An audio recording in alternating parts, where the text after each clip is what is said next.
you guys, it's the commitment to our yoga practice. So I want to thank you all for being here tonight.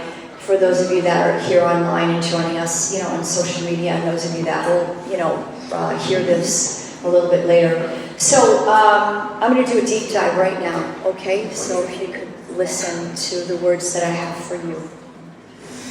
The morning of December 14th was one of the hardest mornings of my life.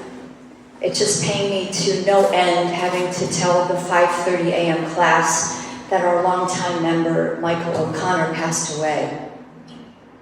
I felt compelled to share with that class the truth, and that class to know first as Michael, even in his, I know, rude, I've got a chip on my shoulder ways, practice then for must be 10 years or more in that class. Looking back, I needed you, class, maybe more than you needed me. In telling you, processing this loss is really what I needed. And I came to know more about Michael and his life. And while the room he was in mentally was iron sealed to anyone, I tell you that the yoga in this community were the bright spots he likely fed on for years until things got to be too much and too dark. Ironically, many of you knew Chris Cannavaro, our manager of 10 years. He too had some dark earlier adult years. Finding the yoga rejuvenated his life. You would say I had a second chance, and gosh, he used it. And while we may not have seen any of Michael's progress, I believe through all of you in this yoga, it was there. We often talk about the yoga and its physical uplifting, its mental soothing, but very much also spirit enriching. That's the zest for life. That sweet energy that has you get up in the morning, not because there's responsibilities to address that day, but more important, it's a genuine skip in your step, beyond reason that you have this day. Chris was able to totally metabolize this. He had a new lease on life, a spring in his step. And Michael, well, I believe he truly tried. He received in doses this zest, let's call it, as much as he could allow. It's interesting to ponder, isn't it? Leads to a question really for ourselves. Where are you on that zest scale for your life? My hope tonight is that by the end of this speech, something in you will compel you to start this yoga if you haven't, or stick to this yoga more. Healing comes when we open up. While hard, the rainbow after the rain is, yes, peace, but we can grow to in our ability to be dancing even when it's raining. It's possible. I'm so appreciative to all of you that have created a Bar None studio community. We truly uplift each other in various ways. Thank you so much, Nat and Sarah, for being there that morning.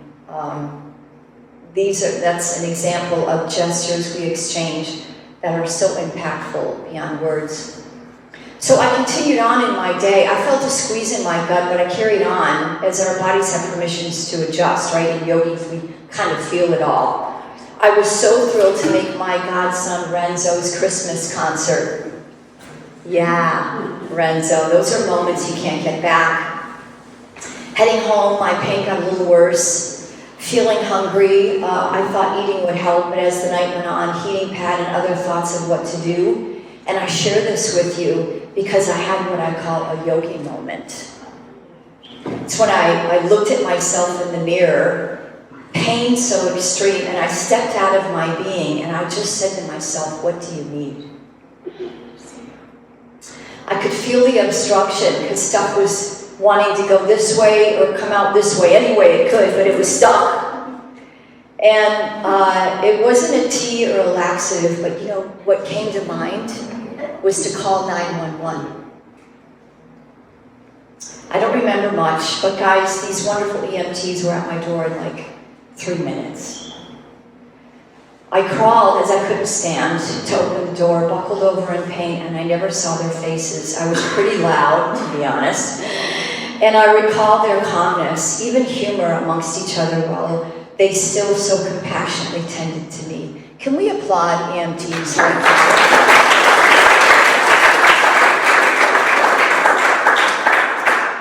taking me to Santa Teresa Kaiser, as all ER beds were full everywhere, as I heard. I was so relieved to get a room ASAP. Within minutes, morphine and other liquid painkillers filled my veins. And for a moment, I freaked out, as my body has never experienced drugs like this before.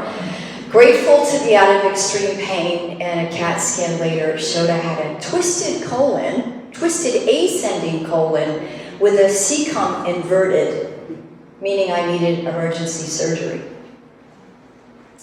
Blessings continued to flood in as I was moved to Santa Clara Kaiser, which is kind of my real home of a hospital if I ever needed one.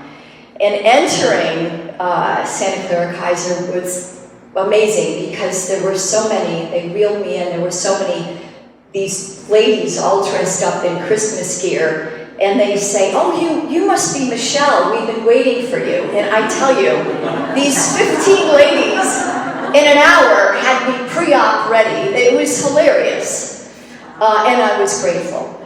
And Chris Conavero's mom, Kathy, raise your hand, Kathy, was by my side, advocating for me. And Kathy is one of those people that doesn't know how to not show up. Each step for her was a re-examination of what they were doing and why, and at one point she was so upset as they switched surgeons on us last minute. Remember Kathy? Dr. Choi, pompous, introduces himself and explains the exploratory surgery needing to cut as opposed to laparoscopy, not knowing what they might see, had Kathy completely unglued. His air of attitude pissed her off, excuse me. But for me, I liked it. Be as cocky as you want.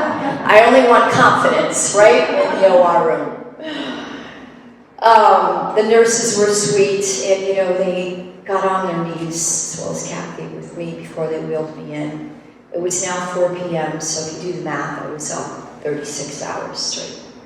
The surgery went well, and I was on the 4th floor in a big room shared by a sweet lady who had pneumonia. Introduced herself, hi, I'm Marcia.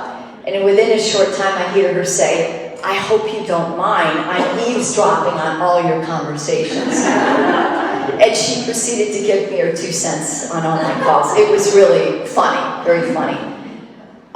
So 12 staples lined up unevenly. I was teasing Matt because, if he was in the OR room, he'd have that measuring tape out and make sure it's a straight line. Anyway. But it looked and felt like I had been in a boxing ring with Muhammad Ali, with him free to punch my gut as many times as he liked. But seriously, healing doesn't happen in the hospital, as I've learned. It's more ensuring that surgery went in the right direction. Every 8 hours, I had a new nurse, a new doctor, and so many great volunteers, braiding my hair, changing my sheets, encouraging me to walk. And I want to thank all of you who visited me, and the furniture that you stole from the hallway to make yourself comfortable. I apologize if my hospital robe flew open and I had strange conversations going. I don't remember a lot of it. But I remember you, and I recall the genuine importance, which is key here, of every nurse and doctor, on consistency.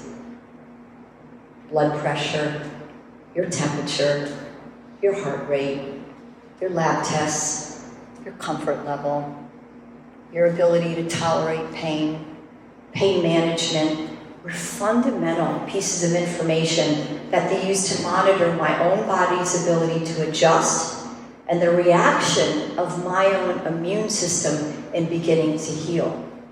And I tell you that because that's you too and what we do in yoga. We have the fundamentals underneath us. All areas were good except low iron. Lowering more and more, I needed a blood transfusion. I am so grateful to those of you that donate blood. Can we clap for that too? So, more drugs, catheter, more IV bags, clot blockers, blood labs, and no food and no water. Just lemon-tasting swabs to moisten my lips. And after 4 days, I could have chipped ice. If you've been in the hospital having surgery, you know they want you to have a bowel movement, and then they'll talk about sending you home. It's common conversation, and I didn't hide it. So one of my walks around the nurses' station, I began to announce that I pooped today. Right? Only in a hospital would anyone applaud. You know, I had my church girl hat on, my long red nails, and my pink hoodie, and everybody clapping in my high fashion, you know. But, you know, those 6 days and nights, you guys, I likely met hundreds of people. From those of you that I know that came, and those of you that texted and called, and many I just met. You know, hospitals are rough and rarely quiet. But from another point of view, each of you and, you know, those that I just met offered care and compassion, whether it was their job or not. Being in the hospital so immersed as I was, you see so many sick people.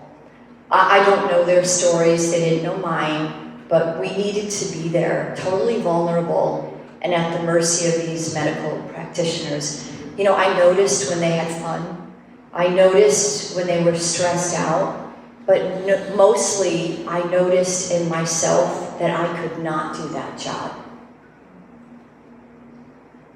Grateful, yes, but I'm reinforcing a message to you that prevention is better than repair. What's the most important thing in your life? Your life. So there's no way to know when perplexing circumstances arise in your life, but if you've done some preparation, you'll weather well. So if you're doing this yoga, you're doing the preparation. Finally able to leave, I was stunned at how good it felt to be in fresh air. Wheeled to Carrie's car, she lovingly took me home to pack up things so I could stay with Kathy for a few days. Smart move on my part, as I had no idea that the start of recovery could be so awful. Kathy, 40 years a nurse, had that hat on most of the time. Time to take medicine, time to eat, time to walk, time to drink. And then she also left me alone which is what I needed, right? Silence. Taking a shower for the first time was so hard and likely took most of the afternoon. I did take walks and my pain though got worse. So I got to head home. And you can imagine, right, being home in your own space. You know, I just wanted to hang out on my couch, be with my cat. And my good friend Cheryl was there putting away groceries that she so willingly bought. And then I discovered I had blood in my urine. Yeah, I hear your sounds because, as you likely know, that's never good, especially after surgery. So shocked and in more pain, I called Kathy and Kaiser, and as you guys might know, the answer is back to ER. You know, funny, because I felt that I went through as much as I could, yet it was right here that I completely lost it. Now I was in territory so beyond my comprehensive reserves. I had no reference, I had nothing, I shut down. My friend Cheryl, now realizing that she's here for more than groceries, she gets up at 3 a.m. and never drives past 5. No night driving, so it's 6. So she's bringing over her Queen Victoria car, as we called it, right? And she's at the wheel, nervous. And we took the side streets, and I didn't realize later that, thank God there were street lights because her lights don't really work. So now December 22nd in ER, and I was just astounded at how many people were there, right? Days before Christmas. So, you know, I'll be honest, I just sat and just in pain and was just more solemn. So if you get a chance, there's a great book called Hidden Potential by Adam Grant. Absolutely the most incredible book that will have you recalling your kindergarten teacher and validate more reasons why you practice yoga. I highly recommend that you get it, Hidden Potential. So listen to this. He says, if personality is how you respond on a typical day, character is how you show up on a hard day. So I'm not trying to show you what a hero I am. Don't get this twisted. No pun intended. It's the goodness that grows in you from taking care of the most important thing in your life through a regular practice that, for the most part, you'll never fully realize without putting it to the test like I had to do.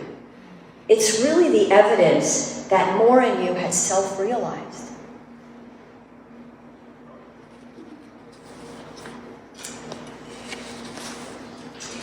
So present without emotion, I recall a moment saying to myself, so yeah, wow, Michele, this is what it's like to really surrender.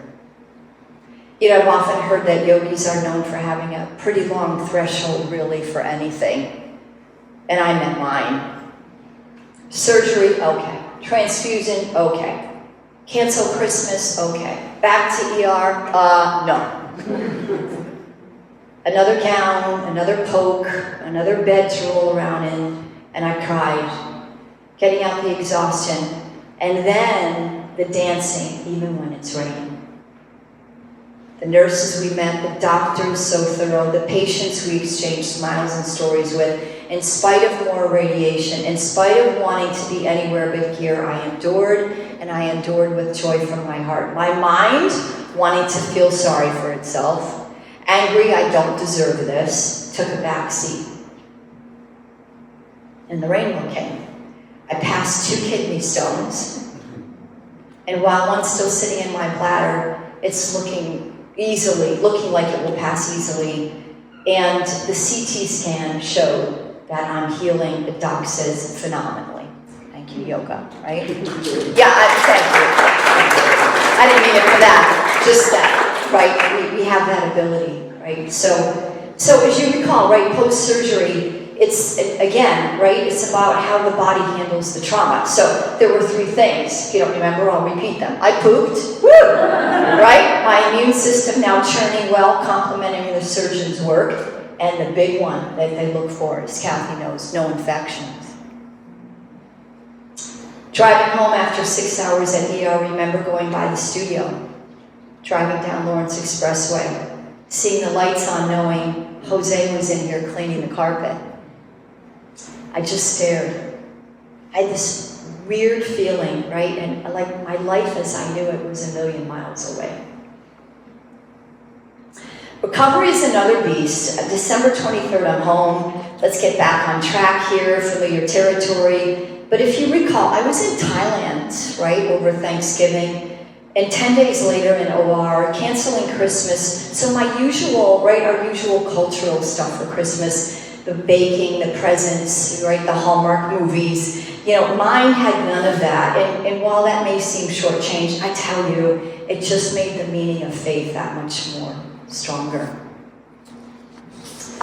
My only goal was to go to Christmas Eve service at 3:30. And that morning I woke up, I felt lousy, and I decided just to take a small walk. You know, the doctor's advice is, bed is bad. So I found myself, okay, I'm gonna go take a walk, and then I started to just get ready for church. You know, a Lyft ride later, I'm in the 2nd row. Natalie and her family came, and it was wonderful, praising, and I just was feeling around, you know, the rug pulled out from underneath me, and how did I get here? There's another great book to read called Sermon on the Mount, as seen by a Swami Pramahavananda. It's a super look at one of the most impactful messages in Christian life viewed from a yogi's DNA. So in it he quotes Patanjali, known to be the father of yoga, as you guys may know, states that yoga is a way to know God. My angel card last year, 2023, was wisdom. I chose to follow another great author, Boyd Bailey is his name, and his habit to read Proverbs 131 each day for a year. So by the end of 1 year, I read Proverbs 12 times. And we know this, right? Repetition is the mother of learning, right? As we know all too well, and how we teach the same thing every class. We know that repeating means better awareness, then it leads to better understanding, comprehension, and then ultimately it leads to transformation. So what's my takeaway after doing this for 1 year? That the right way is the best way.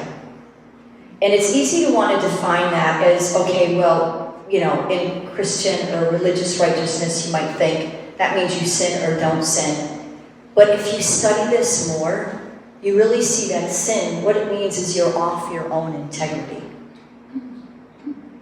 So it's not so much that sin is bad, but when we are off our own integrity, we're just bad off. So for about 3 weeks since the surgery, especially my nights at home, I sweat through, listen to this you guys, 5 to 6 outfits at night. 5 to 6 outfits every night for 3 weeks.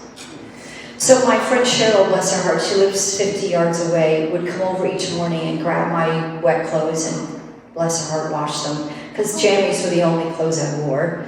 And it's normal to sweat post-major surgery, but the doctors were a little bit alarmed. But for me, and likely for you, as a Bikram yoga practitioner, you guys know where I'm going with this, right? I love it. We know how to sweat. But one thing, you know, about Bikram, that if you haven't taken his class, he teaches really high on the podium. And he's seeing directly in you what this yoga is doing for you, right before his very eyes. He's so focused on watching you move in half moon, in triangle, in separate leg head to knee. And in a moment, he'll say these very words, where Western science ends, yoga science begins. So what that means is Western medicine may not be able to explain all the sweating, but yoga can. Surrendering to my yoga cell intelligence, I gladly accepted the sweat, pushing up and out toxins, scouring for bad influences these massive amounts of drugs may have had in me. Right? They were useful, but now it's time to go. And one night it was drastically less, and then it just stopped. So the question I asked earlier, right, I said, how did I get here? But really, it's, here I am.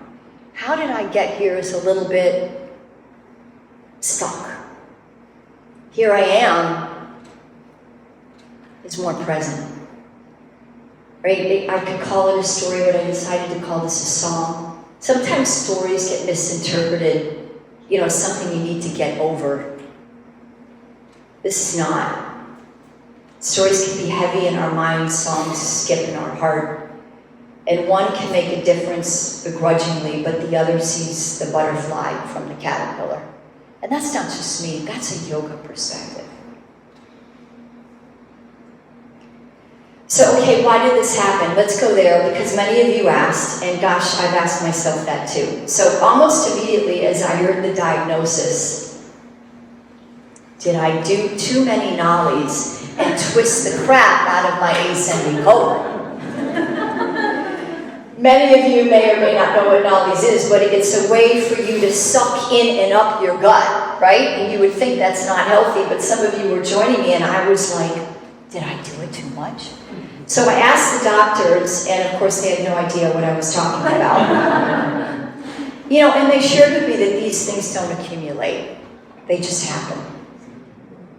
Then they say, right, additionally, which is really interesting about our bodies, that we're all born with different textures, meaning some of us may have more toned intestines, some of us, you know, more floppy, right? And sometimes there could be a twist and it goes right back, but this is inconclusive. But this took me right back to the fact that I was a breech baby. Yep, I came out ass first. Right? Back then, they didn't turn me around. So in my mind, I'm like, okay, maybe they used forceps to bring me out and did something to my...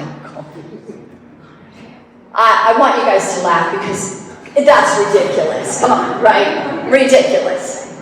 It's totally ridiculous. So, and I'm telling you that because these are questions that don't matter. They don't matter. And it doesn't frustrate me to know why. So in fact, that's really the defining concept that I want to take the rest of this speech. Because, right, you guys know that I've had stuff happen. You could obsess about how and why it happened and create behaviors, right, that keep you in fear. But how about the other mindset? Here we go as yogis, right? The one that we practice hard for in class, that this happened as a way to keep me growing, to keep me healing, grateful to endure, appreciative to the wisdom of the experience, the wisdom of my body. So appreciative that every year I get to give you this State of the Union address, which is kind of what I call it. And I've done it since we've opened 2003, and I'm astonished as each year these speeches, they come to me. And if you've been around for a few years, which many of you have, you might catch on to the theme that these speeches have. Why are we here? Why are you here? Why is BYSJ here? What is it really? What's the point of its existence? Each year, reinforcing our purpose from impactful collections of events that each year provides. And this year was no different, right? With so much to reflect on just in the latter part of 2023.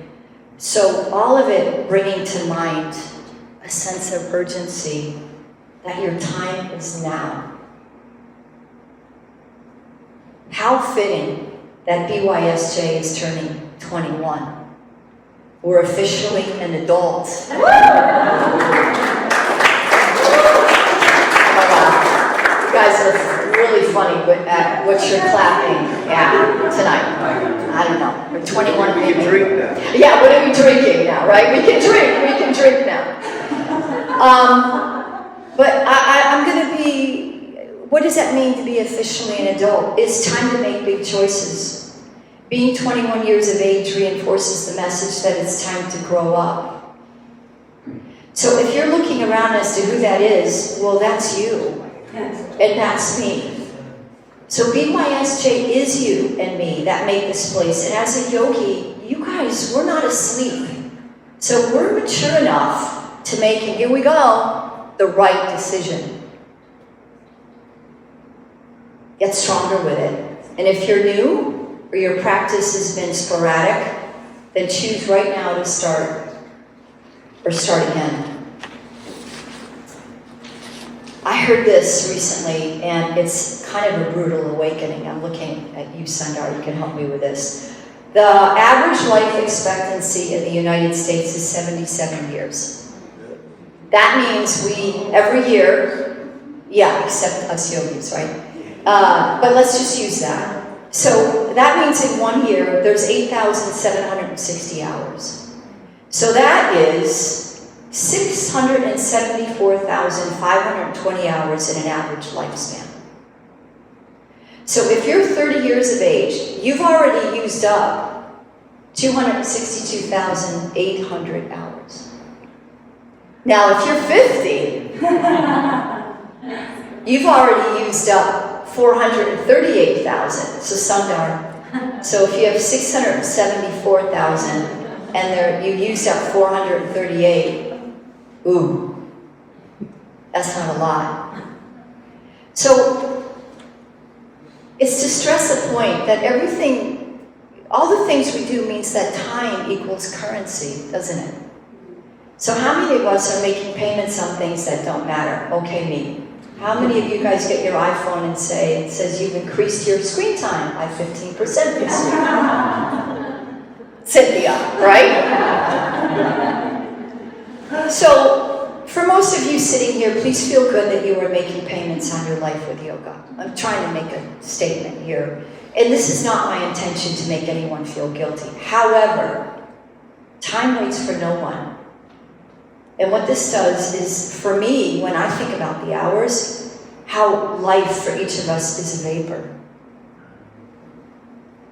You know, I went through this speech quite a few times, and there were moments that I'm like, geez, Michelle, this speech is depressing for crying out loud. But you know, it's actually the opposite. It's sobering truth that's liberating, isn't it? And someone needs to say it. So you couldn't be, and I have this in bold, in a better place for it. In my opinion, if you are here, if you're listening now or later, then congratulations, you are no longer wasting time.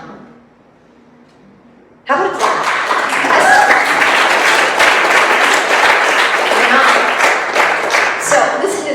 okay? Bikram recently at teacher training, my trip to Thailand, giving a late night lecture, briefly reviewed those 5 attributes that we mentioned in class to make us a better human. Teachers, you can do this too. What's one of the attributes? Faith. Yeah, what's another one? Determination. Yeah, what's another one? Faith. Already said. Strength. Now, Concentration. Discipline. yeah, concentration, patience, and you're missing one. Self-control. Yeah, self-control. Good job. Now, faith, self-control, determination, or willpower, concentration, patience.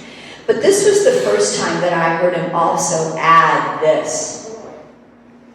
3% is gifted to you. You're human, right? 97% you need to prove it with behavior and character. So in other words, it's your practice that is convincing you on the inside, faith, self-control, determination, concentration, patience, what you project on the outside. So all that I just told you, my story, my song, it's just one of the thousands of testimonials here tonight that's part of my 97% improving. Do you get it? Say yes. So, you too. I see Carlos, Jody, Sarah, Sundar, Presley, all of you, Jill, see all of you guys, because what you're doing is practicing and proving it on the inside so as to change on the outside. And as I said earlier, yoga provides physical uplifting, mental soothing, but very much also spirit enriching. That's the zest for life. And our ability to dance even when it's raining. These are things that make us a better human. And Bikram states so simply that being a better human, Bikram Yoga, is the vision for Bikram Yoga. It is the vision.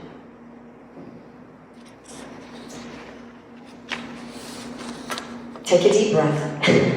As I've stated, you all couldn't be in a better place to take on this bold choice than being at BYSJ, where we teach this authentic, committed, true 26 and 2 practice with such care from the building's preparation to the people teaching it. Staff, can you guys all stand right now? And can everybody look around and applaud these people? I'm just going to tell you, they don't make stock money, right? But the gift of their time, love, and skill. Sarah, Eugene, Shirley, Michael, Cynthia, Tony, Jill, right? Eating.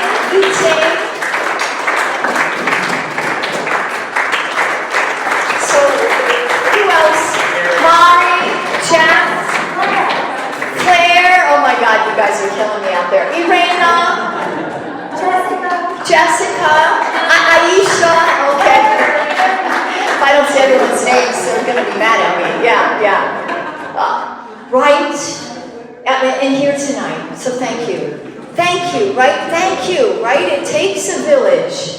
But I'm going to say that again, right? You guys, this is the place. There isn't any other place like it on the face of the earth to teach this true, right, yoga with such preparation in the building to the care in which we deliver it. So I'm going to ask you to get a little more serious. You don't need to answer this, but these are some great questions to measure how you're doing on your proof.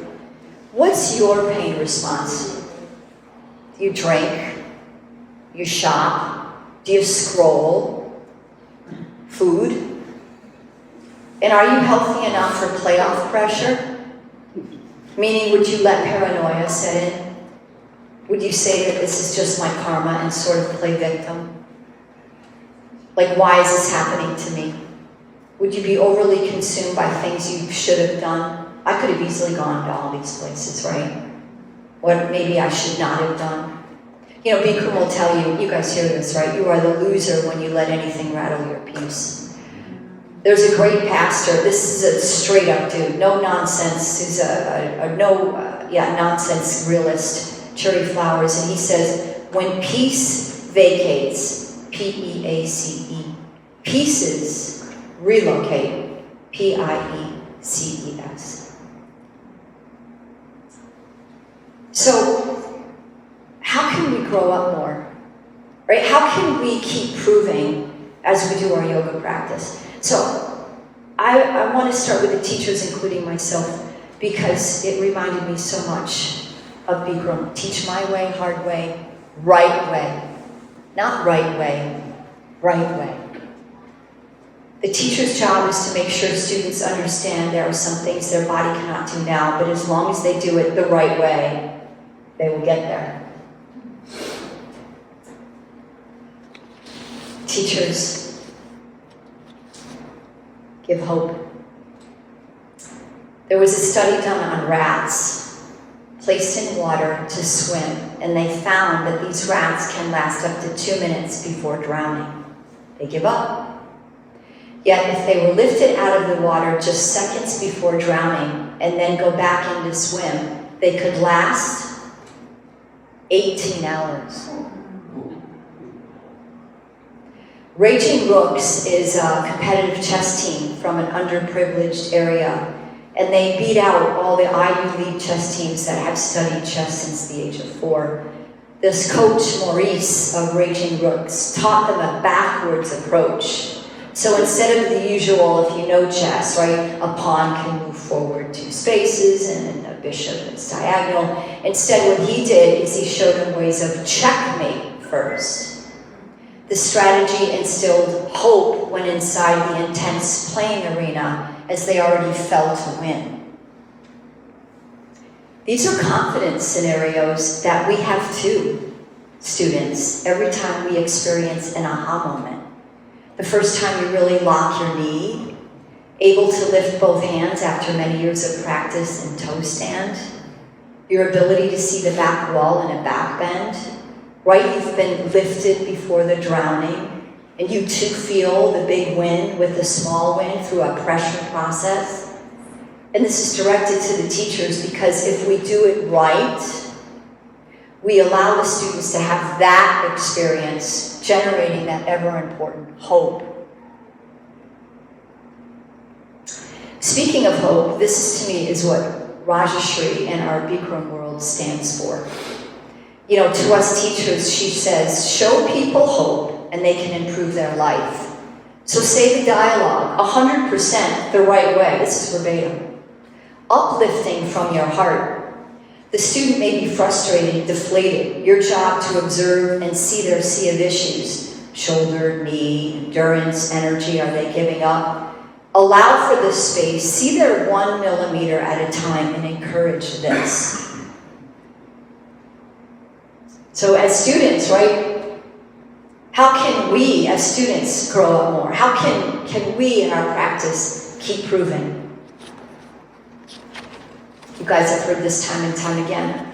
Try. As long as you try 100% the right way, now that you understand what right means, you have it forever. That's not me, that's Bikram. So it doesn't matter if you think you can, and it doesn't matter if you think you can't. It doesn't matter how far you go. It doesn't matter how good you think you are. It doesn't matter how bad you think you are. It doesn't matter if you get there or not. Yoga, you try, you don't do, and you will benefit your whole life trying. It might take 50 years or more, it doesn't matter, but in those 50 years you'll benefit. In the book of James, there's a scripture in the Bible which illustrates time-tested wisdom, and it says, when your patience is finally in full bloom, then you will be ready for anything, strong in character, full and complete. So, what does trying take? So I just dive a little bit deeper. You guys will find this fascinating. It takes feeling awkward, getting uncomfortable. That's not new, but listen to this. In the book Hidden Potential, Adam Grant states how imperative it is to be in right moments of awkwardness and do this many times in order to make progress. In one of his studies, you'll love this, Sarah, a linguistics master. At first glance, you'd assume this person was gifted and started learning different languages at a young age, but not so. The key ingredient from someone who completely disliked learning languages into his full adult years was, ready? Allowing for utter discomfort. He says, my goal was to make 200 mistakes a day. In other words, the more mistakes you make, states author Adam, the less mistakes you will make. Steve Martin, famous comedian, was another study, at one point being labeled as the most serious booking error in the history of Los Angeles. Claims his success was on confronting the most uncomfortable thing he never wanted to do, which was to write his own jokes. He eventually embraced the discomfort, crashing and burning on stage, but as you know, he's now one of the most popular comedians in America.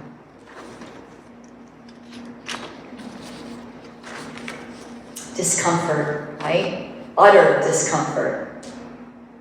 Not just discomfort. You know, in right moments of awkwardness. I mean, I hope you guys are visualizing your class tomorrow morning. Right? It takes discipline, and it creates discipline, and eventually desire. You gotta do it enough. I'm sure if you ask Steve Martin now, he probably loves creating jokes. So it's to show you, right, that this stuff works and we're not alone, and we're right at the seed of what it is to make ourselves full and complete. So I'm going to end with this. You may or may not know that BYSJ has lived by a mission and a vision since before its inception in 2003. So our mission is to bring improved health and well-being to you and all our members by providing the highest quality Bikram yoga instruction. Our teachers are certified, experienced, and we continue to educate ourselves. We remain dedicated to serving all in our community, our students, San Jose and South Bay, with excellence, and to fostering an environment conducive to learning, inspiration, and self-realization. And this year, look for 7 posture workshops and clinics to further your proving. Along with other every year commitments that we do, we have a new pipeline of yoga talks giving you a behind-the-curtains conversation about each of the poses that encourages you with aha moments and hope. Take advantage of all of that. So our vision for BYSJ is empowering self-realization, igniting compassion. This broader verse, when you boil it down, simply says, BYSJ's role is to help you see and be you. To realize God in you. To naturally become the actual, beautiful definition of what it means to be human. As a result, extending love by first the love you have for yourself. Bikram yoga uses the physical to take care of everything. Because again, what is the most important thing in your life? These are not new concepts. But as we turn 21, right, the immature excuses, they don't fly, do they? So you need to ask yourself, is my life really the most important thing in my life? Is it? And if not now, when? Cool?